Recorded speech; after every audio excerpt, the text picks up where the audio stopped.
Salut à toi, bienvenue sur l'Instant Vertical, le podcast qui te ramène à l'essentiel. Ouvre bien grand tes oreilles, installe-toi confortablement et laisse les mots t'inspirer profondément.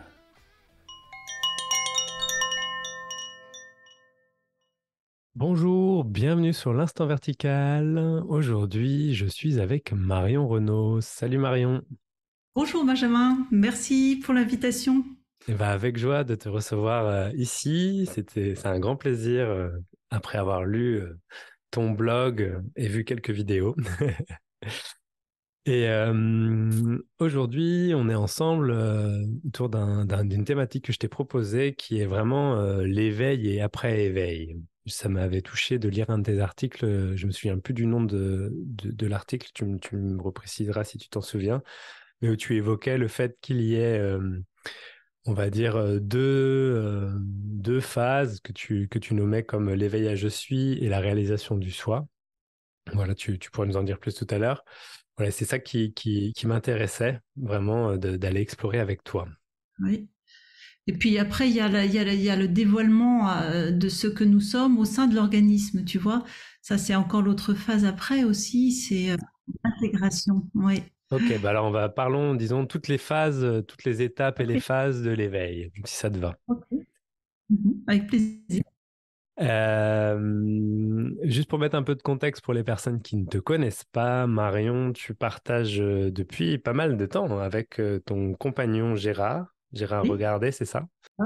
Tu proposes des satsangs, des retraites et tu accompagnes des personnes de manière individuelle à revenir à ce qui est. Exactement. Mm. Avec grande joie. Ouais. Et tu as aussi écrit un ouvrage, un livre qui s'appelle La grâce de l'évidence aux éditions Aluna. Oui. Voilà, donc voici Marion Renaud. Alors Marion, ma première question qui est au sujet de ces étapes de l'éveil, c'est voilà, qu'est-ce que tu me donnerais si tu devais décrire le processus d'éveil? Ouais. Alors, déjà, ce que j'ai envie de dire, c'est que l'éveil n'est pas un processus, en fait, c'est une évidence. Tu vois, le Mm. processus, il vient après. C'est l'évidence claire que je ne suis pas ce que je pensais être, tu vois. C'est cet instant de réalisation hors temps, hors espace de notre nature véritable. Mm. Alors certains commencent par l'évidence de je suis. Moi, c'est comme ça que je suis rentrée dans la voie en fait, avec l'éveil à je suis, ce qu'on appelle je suis dans les traditions, hein, ou alors la conscience d'être, l'être-té. C'est-à-dire que tout d'un coup, il est réalisé que je suis cet espace, tu vois, ce grand immobile au sein duquel tout apparaît. Le son de la voix, les événements, les sensations, les perceptions, les pensées, tu vois. Ça fait Ouais. bizarre au début quand on croit qu'il y a que ce monde, évidemment, hein. C'est un déplacement, en fait, on parle d'un changement de perspective, hein. C'est un déplacement de perspective, enfin, comment dire, non pas de perspective, mais on passe d'une individualité, d'une impression d'individualité, tu vois, à je suis ce qui contient tout, tu vois. C'est vraiment un changement de paradigme, en fait, tu vois. Mm, mm, Voilà. Ça, c'est le premier réveil, on pourrait dire. Donc, l'instant d'éveil, c'est vraiment un instant hors temps, hors espace. Donc, c'est pas une expérience, tu vois. Je dirais plutôt une réelle évidence.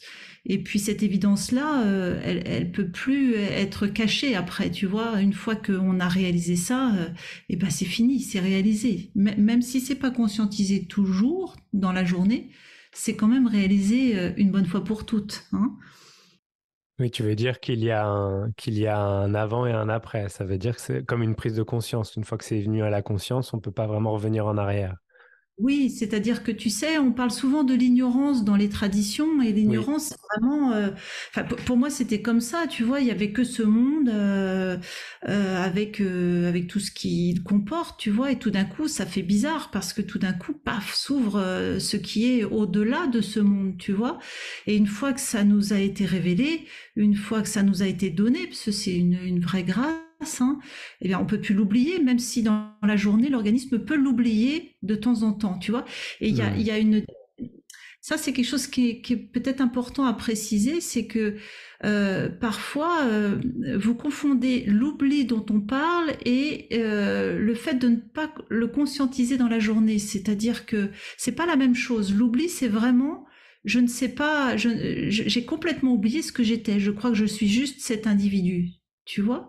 Donc après l'éveil, ça, l'oubli n'est plus, on pourrait dire. La recherche n'est plus, l'oubli n'est plus. Ça c'est le premier éveil. Et le deuxième éveil qu'on peut appeler la réalisation du soi, c'est vraiment c'est une autre évidence qui apparaît. Moi, je suis allée regarder comme ça. En fait, je vais parler de ma propre expérience. Ça s'est passé plusieurs mois après. Hein. C'est-à-dire que je savais qu'il n'y avait pas deux. Et dans cet éveil à je suis, subtilement, il y a encore deux, tu vois. Il y a les phénomènes qui sont là et ce que je suis les accueille. Et en méditation, c'est aller regarder, mais comment ça se fait? Je sais qu'il n'y a pas deux, et en fait, dans mon expérience, il y a encore subtilement deux, tu vois, il y a un percevant, et puis il y a un perçu, quoi. Et en méditation, j'ai été regarder ça. Je ne sais pas quel mot mettre autre que regarder, parce que j'ai été voir s'il y avait vraiment un percevant, tu vois, de quoi il était fait. Et à ce moment-là, en fait, l'idée d'un percevant s'est effondrée et il a été réalisé ce qui est, c'est-à-dire il n'y a pas de distinction entre la vacuité et les phénomènes, tu vois, tout est un. Et ça n'est que le soi. Et à ce moment-là, ce qui a été réalisé ici, c'est que c'est l'amour, tu vois. J'ai compris que l'amour dont on nous parlait depuis qu'on était petit, c'était pas d'abord l'amour existentiel, mais c'était ce un. Tu vois, ce un que nous sommes, en fait, l'unité. Il y a pas de séparation, tu vois. Nous sommes le soi sous la forme du monde. Et tout ce qui est perçu, c'est nous-mêmes, en réalité, tu vois. Et quand ça s'est réalisé, ça fait couler les larmes, quoi, parce que c'est beau, c'est touchant, tu vois. L'organisme est touché de ça. Donc voilà, je pourrais dire c'est les deux principales réalisations. Hein. Et après, en fait... on pourrait dire que ces réalisations-là mettent du temps à s'actualiser dans l'organisme. C'est-à-dire que les réalisations sont hors temps, hors espace, et l'actualisation dans le corps est dans le temps et dans l'espace.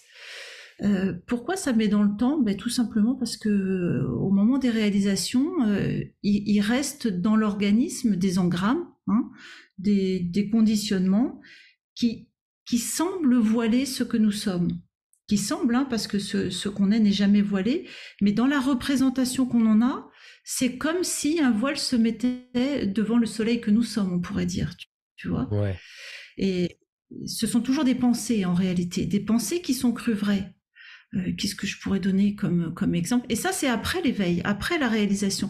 Et j'ai vraiment à cœur d'en parler parce que pour ceux chez qui c'est déjà là et qui croient que c'est pas complet parce qu'il y a encore du mal-être, non, c'est complet. La réalisation est complète, à savoir, il n'y a plus d'autres réalisations.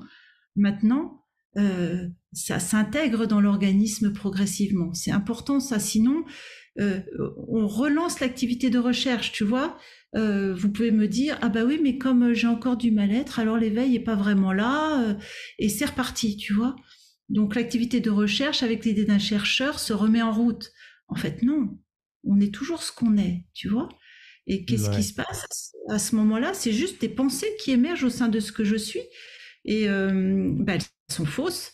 L'important, c'est de se souvenir qu'elles sont fausses, tu vois. Elles s'appuient sur l'idée d'être quelqu'un, elles passent, et ce que je suis demeure, tu vois. Ce que je suis demeure, immobile, tranquille, en paix, plein d'amour, on pourrait dire. Hein. Voilà. Donc ça met du temps. Mais quand on dit ça met du temps, on le récupère pas en tant qu'un quelqu'un, tu vois, parce que simultanément, qu'est-ce qui se soucie de ça? Je suis cela, tu vois. C'est juste pour indiquer, pour faire taire le mental, en fait, pour libérer le mental de l'idée que ce ne serait pas là. Tu vois, c'est pas pour relancer une recherche pour se parfaire dans le monde. Non, non, non, pas du tout, pas du tout. C'est juste, c'est comme ça que ça fonctionne, tu vois. Ça va mettre du temps, ça s'actualise, et c'est beau, en fait. Et même les conditionnements de l'organisme, tu vois, qui demeurent, ils sont vus comme c'est beau, c'est pas mal, c'est pas, tu vois, c'est juste ce qui est, en fait. Hein. Il n'y a Ouais. pas d'erreur, il y a pas de problème avec tout ça. À partir du moment où c'est intégré dans notre cœur, tu vois, en tant que ce qu'on est, au moment où il est évident que c'est une partie de nous-mêmes, c'est complètement intégré, accepté au niveau de l'organisme. Ça dit plus non, en fait. Tu vois, c'est la fin du refus. Hmm. Merci Marion, c'est un message important, je trouve, de rappeler ça, vraiment, cette intégration qui met le temps aussi et qui montre aussi que tout ne va pas à la même vitesse. La pensée va pas à la même vitesse que le corps, par exemple, et Oui, que ça met du temps à différemment à s'intégrer, quoi. oui, mais surtout, en fait, ce sont les pensées crues du verbe croire qui, Hmm. au fur et à mesure où la conscience que je suis, hein, les éclaire, vont être vues pour ce qu'elles sont, tu vois. Hmm. C'est comme ça que ça fonctionne. C'est-à-dire que quand je me prends pour quelqu'un dans le monde, il y a de la confusion. Et dès que je reviens à la clarté de ce que je suis, il y a autre chose qui se met en route. Et c'est cette clarté-là qui éclaire les résidus conditionnés. En fait, il ne s'agit pas de changer les choses, il suffit de revenir à ce que je suis, et ce que je suis est clair, ce que je suis connaît, tu vois, et la connaissance, et, et ça se libère, ça se met au jour. Ce qu'il faut entendre, c'est que c'est pas un quelqu'un qui fait ça, tu vois, vraiment, c'est quand on se libère de l'idée d'être quelqu'un, alors ça vient, tu vois, c'est quelque Ouais, chose de beaucoup plus grand, ce que nous sommes, qui prend le relais, en fait. C'est libéré d'une volonté personnelle, d'un désir personnel. Et ça arrive de soi-même, on pourrait dire. Oui. et quand tu t'as donné un peu quelques exemples pour la phase, on va dire, de l'éveil à je suis. Oui. Est-ce que tu pourrais en donner d'autres? Parce que je ne suis pas sûr d'avoir réellement capté la différence, enfin, certaines différences, mais je suis pas sûr d'avoir tout compris. Ce que tu appelais l'éveil et la réalisation de je suis. Tu veux dire la différence entre je suis et ce qui est? Alors ça, comme, quand tu dis comme ça, j'entends, mais tu as donné plusieurs exemples et je suis pas sûr d'avoir saisi. Ok, si tu veux, ce qu'on appelle je suis, il y a plusieurs mots suivant les accompagnants, tu vois, les maîtres. Enfin, il y a plusieurs Hmm. mots qui sont employés pour une même réalisation. Il me semble que Nisargadatta Maharaj parle de je suis. Je ne sais plus ce que dit Ramana Maharshi. En fait, là, on parle de la conscience d'être. La conscience D'accord, la d'être, conscience d'être. Hmm. voilà, c'est l'être T des philosophes, tu vois. C'est je suis cela au sein de quoi tout apparaît. D'accord, oui, c'est ça que tu disais tout à l'heure, ok. Moi, je suis le témoin. Euh, Hmm. c'est une conscience impersonnelle qui perçoit tout, au sein de laquelle tout apparaît. Et déjà, quand on se reconnaît ça, il y a une grande libération parce que il est évident que ce que je suis n'est pas affecté par les phénomènes qui apparaissent en mon sein, tu vois. Hmm. Donc, l'organisme se détend, tu vois, ça lâche, c'est déjà très beau. Et il y a déjà le germe de l'amour là-dedans. Oui, oui, oui, carrément, ça me parle. Parce que quand on s'y arrête vraiment, ça signifie quoi? Ça signifie que ce que je suis accueille tout sans condition, tu vois. Et sans condition, ça veut dire tout, ça veut dire l'amour, hein. Et souvent, je dis aux personnes que j'accompagne, mais attends, tu le sais, mais est-ce que tu réalises ce que ça signifie dans ton cœur, quoi, ça? C'est ce qu'on a toujours cherché en réalité, à être ça, tu vois, à être l'accueil sans condition, à, à ce que tout soit OK. Et c'est notre nature, tu vois, c'est dans notre nature d'être cela. Et parfois, ça passe inaperçu parce que ça reste au niveau mental, mais il y a vraiment besoin de réaliser ce que ça signifie, tu vois, vraiment, quoi. En fait, c'est ça, je suis, tu vois, et Ouais, dans cette réalisation-là, il y a un témoin impersonnel. Et pourquoi ça n'est pas l'ultime? Parce que, tu vois, je suis, on peut en parler. On en parle, c'est-à-dire qu'il est connu. Tu vois, on peut le décrire, c'est un espace sans début, sans fin, tu vois, un espace de paix, immobile, tu vois, on le sait. ouais, Mais ce qui sait ça est encore plus grand que ça. ouais, En ouais. fait, ce qui sait ça, c'est l'inconnaissable, ce qu'on appelle la source, ce qui est, hein, qui est au-delà de ça. Et l'inconnaissable, la source, ne peut pas être vue, sinon ce serait un objet perçu. On ne peut que l'être. Tu vois, on ne peut que réaliser que nous sommes la source. Oui, merci. C'est l'étape d'après. Oui, oui. Super, merci. Et la, certaines personnes parlent parfois d'éveil chaud et d'éveil froid. Est-ce que ça fait référence à ça selon toi? Alors non, c'est pour moi c'est autre chose. J'entends très bien. C'est Christine souvent qui parle de Oui, ça, c'était Christine ça, c'est ça. Morancy, Christiane hein. Montmorency, oui, Oui, oui, oui. oui. J'entends très bien ce qu'elle partage. En fait, ça me fait penser à la phrase de Nisargadatta Maharaj qui dit, alors je vais mal le dire, mais quand je ne suis rien, je suis la sagesse. Quand je suis tout, je suis l'amour. Et entre les deux, la vie de l'organisme s'écoule. En fait, il y a deux voies dans la réalisation du soi. Il y a la voie de la connaissance et la voie de l'amour. Les deux voies sont concomitantes et amènent à la réalisation finale. Mais chaque organisme entre par une voie ou une autre, en fonction de sa structure psycho-émotionnelle, souvent, ou en fonction de ces engrammes, ce qui a été engrammé, tu vois, ça dépend, ça va dépendre. Et en fait, la voie de la connaissance, c'est je ne suis pas le corps, je ne suis pas l'organisme physique, je ne suis pas le mental, tu vois, on fait le neti-neti, je ne suis pas, jusqu'à arriver à la vacuité. Et je suis l'absence de l'absence, tu vois, je suis l'inconnaissable. Et si on reste là, il y a quelque chose de froid, parce que ce que Christine va il me semble, ce dont elle parle, parce que en fait, quand tu réalises la vacuité, il n'y a pas l'amour. C'est-à-dire que ce qui est ressenti, c'est l'inconnaissable, tu vois, c'est l'absence des phénomènes, c'est l'absence de l'absence, on peut même pas dire rien, mais la qualité d'amour de ce qui est ne se manifeste pas à ce moment-là. Donc c'est pas l'éveil parfait, tu vois, c'est pas l'éveil complet, parce que c'est le monde est irréel, on pourrait dire à ce Ouais, moment-là. ouais, ouais. Hmm. Le monde n'est pas, mais il manque ce qui est tout, le monde y compris. Et lorsque ce qui est réintègre le monde entier en tant que lui-même, ce qu'on peut appeler là la voie de l'amour, tu vois, le monde est aussi ce qui est, l'amour alors arrive. Je ne sais pas si tu saisis la différence. En fait, la voie Si, de la si. connaissance va du côté de la vacuité, la voie de Oui, l'amour oui. va du côté d'abord de tout est ce que je suis. Tu Oui, vois, oui, oui. et Ma Moyer, elle disait, est-ce que vous pouvez voir Dieu en tout? Vous êtes Dieu et tout est Dieu. Voilà. Tu vois, toute la manifestation est Dieu. Et ceux qui rentrent dans la voie par ce côté-là, donc vont aller du côté de tout ce que je vis, c'est Dieu. Tu vois. Et souvent, il leur manque quand on commence de ce côté-là, il manque, il y a pas un quelqu'un. En fait, si tu veux, je m'explique. Euh, L'absence d'être un individu séparé est souvent plus explicite dans la voie de la connaissance que dans la voie de l'amour.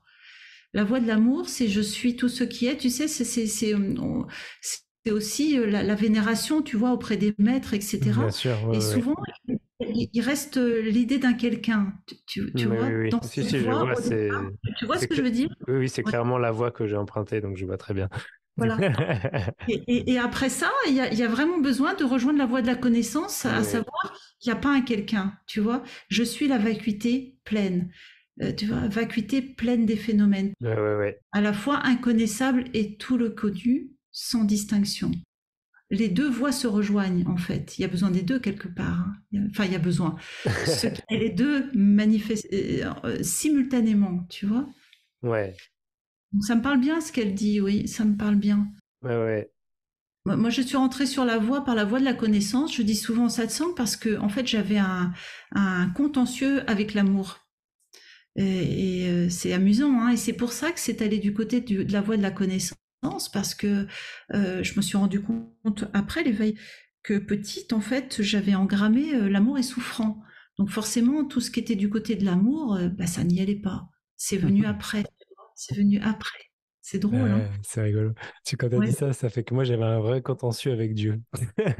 Ah oui, aussi souvent le contentieux Un avec vrai Dieu. contentieux et qu'au final, mon rejet était à la hauteur de mon, de mon intérêt, de mon attraction vers Dieu.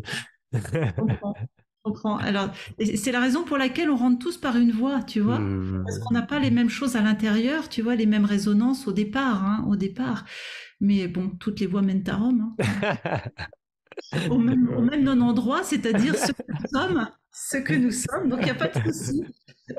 Mais c'est intéressant de préciser qu'il y a vraiment les deux voies, quoi. Mm. Ouais, ouais, c'est hyper intéressant, c'est vraiment très intéressant.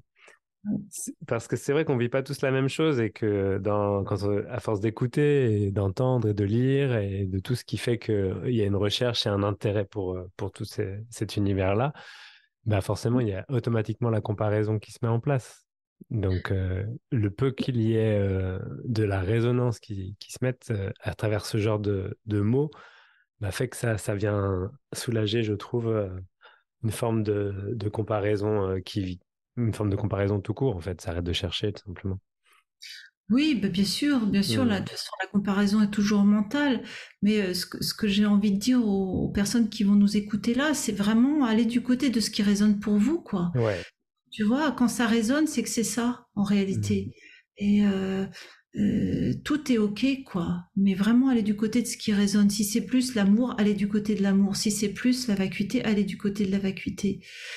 Mais j'ai remarqué aussi une chose, c'est que souvent on va du côté de la vacuité quand il y a un refus massif du monde, tu vois. On Hmm. commence et ben, la vie rattrape très souvent parce que ce qui est, c'est avec le monde, c'est le monde. Donc ce qui est, c'est très bien ce qu'il fait, ça va rattraper d'une manière ou d'une autre et nous ramener à la complétude de toute manière. Donc ça ramène à la confiance aussi, tu vois, vraiment être confiant, c'est incarner la confiance, c'est-à-dire ça ne peut pas ne pas être complet, tu vois, Hmm. s'appuyer sur cette évidence dans le cœur que de toute manière, même s'il reste des choses dans la matière, euh, tout est tel que c'est, tout est parfait, tu vois, tout concourt à la complétude tout le temps, tout le temps, tout le temps, tu vois, même si le mental humain ne sait pas pourquoi, parce que évidemment, hein, il y a les souffrances, etc. Et il ne s'agit pas de dire que la souffrance est bonne, mais quand elle est là, de se souvenir que si elle est prise dans le bon sens, c'est toujours une invitation à plus de conscience, tu vois. C'est-à-dire que pris dans le bon sens, c'est-à-dire si on se sent pas victime, et si on revient, mais qu'est-ce que ce qui est en train de montrer à l'organisme là, qu'est-ce que j'ai pas vu, tu vois, qu'est-ce que j'ai pas encore vu, qu'est-ce que ça me dit, hein. Alors on se laisse entendre ce qui se passe, tu vois, et on se laisse réaliser qu'en fait, la souffrance qui est vécue à cet instant, même si elle est souffrante, elle est à notre service, tu vois, pour qu'on comprenne quelque chose. Et déjà, ça libère d'entendre ça comme ça, tu vois. Déjà, la souffrance, elle passe plus facilement, même si c'est dur, plutôt que de penser qu'on est victime de quelque chose, tu vois, parce que c'est jamais comme ça. C'est quelque part, c'est toujours à notre service, c'est toujours pour plus de ce que nous sommes, même si ce que nous sommes est toujours ce que nous sommes, mais c'est pour plus de d'intégration dans l'organisme de ce que nous sommes, tu vois, en réalité. Hmm.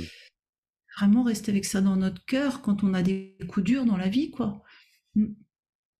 Ça accompagne, oui, vraiment. Et ouais, vraiment. Hmm. Et si une personne qui écoute ce podcast, comme j'imagine c'est le cas, se dit, moi j'ai eu l'impression d'avoir connu aucune des phases de l'éveil que tu décris, Marion. Oui, Est-ce qu'il y a comment je peux faire?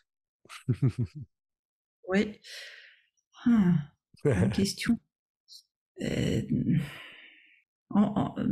Peut-être commencer par est-ce que vous pensez les pensées ou est-ce que les pensées apparaissent d'elles-mêmes? C'est vraiment un regard de l'instant pour découvrir comment ça fonctionne. Tu vois, je disais au début, l'éveil n'est pas une expérience, c'est une évidence. Quand j'étais petite, enfin depuis que je suis petite, c'est comme ça. Je cherche ce qui est vrai. Tu vois, ça voulait regarder à travers, tu vois, à travers le monde, à travers c'est quoi la vérité, c'est quoi la vérité, d'aller regarder de près. Et ça, c'est ce qu'on fait, tu vois. Là, on nous dit qu'on est moi dans le monde depuis qu'on est petit, mais ça veut dire quoi, moi? Hmm. De quoi ça parle, tu vois? Qu'est-ce que je suis en réalité? Et on peut commencer comme ça. Les pensées qui apparaissent dans le cerveau, là, Est-ce que je les pense? Est-ce qu'il y a quelqu'un qui les pense ou est-ce qu'elles apparaissent d'elles-mêmes? Bien regarder, hein. Ne pas laisser le mental vous dicter la réponse, mais regardez de près. Est-ce que ce que vous dites est prémédité ou est-ce que ça arrive?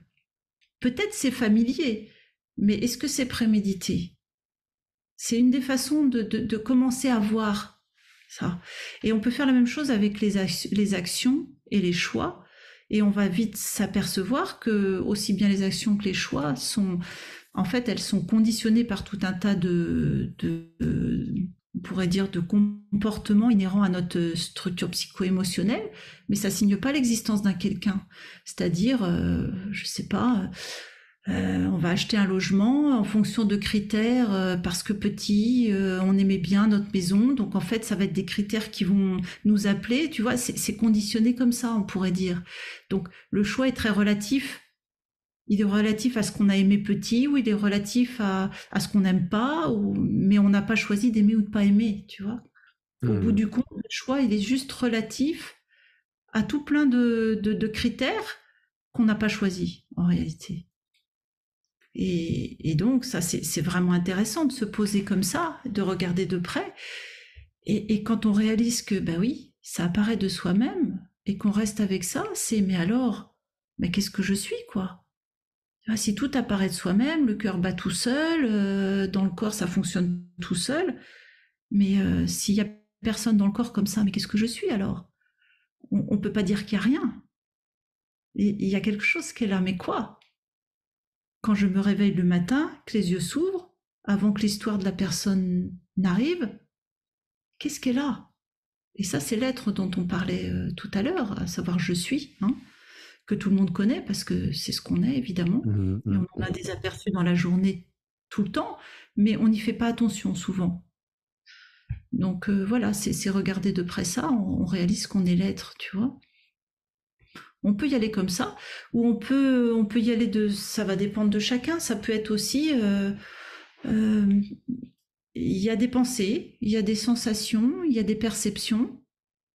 Elles sont ressenties dans le corps et simultanément elles sont connues parce qu'on en parle.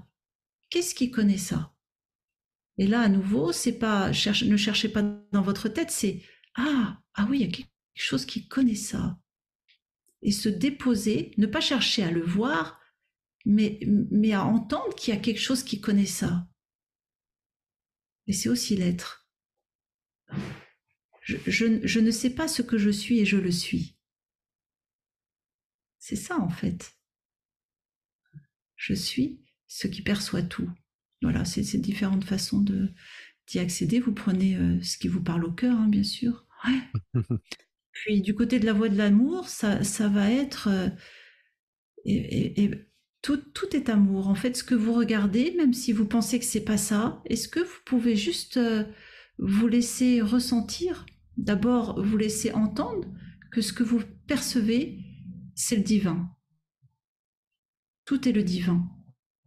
Même si vous ne le ressentez pas, gardez ça dans votre cœur. Et quand vous voyez quelqu'un avec qui c'est difficile, qui vous renvoie des choses difficiles, est-ce que vous pouvez vous souvenir que c'est aussi le divin à l'œuvre? C'est dur hein, au début parce que évidemment ça renvoie des choses dans notre corps et à la fois c'est très très puissant parce que ça coupe la volonté de dire des choses, tu vois, méchantes en face, etc. Et de rester avec ça. Ah ouais, lui aussi c'est le divin à l'œuvre. Et ça va prendre effet. Au fur et à mesure, ça va prendre effet et ça va casser le côté égotique, tu vois. Voilà, ça c'est l'autre voie. On sait que tout est amour, en fait. On le sait au fond de nous parce qu'on l'est. Simplement, il y a eu plein de choses, les blessures, les souffrances, qui ont fait que il y a plein de pensées qui se sont rajoutées par rapport à tout ça. Mais c'est ok. C'est ok. À la fois, c'est pas la vérité pure et nue, tu vois. La vérité pure et nue, c'est que tout est amour. Pourquoi les guerres? Pourquoi les crimes? Pourquoi tout ça? C'est pas l'amour. C'est juste la déviation mentale de l'être humain qui s'est appuyé sur l'idée d'être quelqu'un. C'est pour ça qu'on insiste tant sur il y a personne, enfin il n'y a pas un quelqu'un dans l'organisme. Parce que si vous regardez bien, dès lors qu'on se prend pour quelqu'un, il va y avoir de la tension parce qu'il y a moi et l'autre, et alors il va y avoir volonté de défendre, tu vois, de se défendre. C'est moi qui ai raison, c'est pas l'autre, je veux ci, je désire ça, etc. Tu vois, c'est le début de l'histoire, c'est tout ça. Mhm. Et quand l'idée d'un moi s'effondre, l'histoire avec s'effondre, hein, progressivement, mais ça s'effondre. Il n'y a plus rien à défendre en réalité. Et alors, il est réalisé que ce sont les couleurs du divin, tu vois. On a le droit de penser ci, on a le droit de penser ça. C'est des couleurs différentes, c'est pas mieux, moins bien. Et si tout le monde percevait ça, à mon avis, il y aurait moins de guerre. Oui, ça c'est clair. Ouais. Voilà. Merci Marion, quel pédagogue. C'est ce qui est là, tu sais. Ouais, Ouais, c'est toujours une joie de partager, ouais, de ouais. partager avec tous. Mm. Bah, merci, c'est ça. Enfin, en tout cas, c'est très clair. Ça se voit qu'il y a une clarté structurée qui permet vraiment d'appréhender aussi les personnes qui apparemment ne verraient pas. Mm, mm, mm. Ça touche direct, vraiment, je trouve. Merci beaucoup. Merci à toi. Merci Marion. Si des personnes ont envie de te contacter, comment elles te contactent? Elles peuvent m'envoyer un mail par mon site, cequiest.org. Voilà, et je leur répondrai avec joie. Mm. Ça marche. Donc, cequiest.org, le site de Marion Renaud. Super. Et on peut te suivre sur les réseaux sociaux également, Facebook. Oui, oui, régulièrement, je pose des petits textes. En fait, les partages que je fais avec vous tous, c'est très, très inspirant, tu vois. Et puis, il y a des thèmes qui reviennent et c'est toujours l'occasion d'un petit texte pour mettre un petit peu de clarté, pour revenir à ce qu'on est. Enfin, voilà. Ouais. Bah, merci Marion. En tout cas, n'hésitez pas à contacter Marion si vous en avez envie. Avec grande joie. Mm. Merci Marion beaucoup. Merci. C'était vraiment une joie de te rencontrer. Merci, Benjamin. Et pareil, j'ai beaucoup de plaisir à partager avec toi. Ouais, merci beaucoup. Et on a évoqué tout à l'heure de peut-être reparler de tout ce qui était accompagnement thérapeutique à travers Oui, ça. C'est un sujet qui m'intéresse beaucoup aussi, donc peut-être ça fera l'objet d'un prochain épisode. avec grand plaisir aussi. Mm. Merci Marion, merci à vous d'avoir écouté. Merci. Merci de votre écoute. En attendant de vous retrouver la semaine prochaine pour un nouvel épisode, je vous invite à retrouver l'Instant Vertical sur les réseaux sociaux, Instagram et Facebook, et à plonger dans ce silence infini, dans la verticalité de l'instant.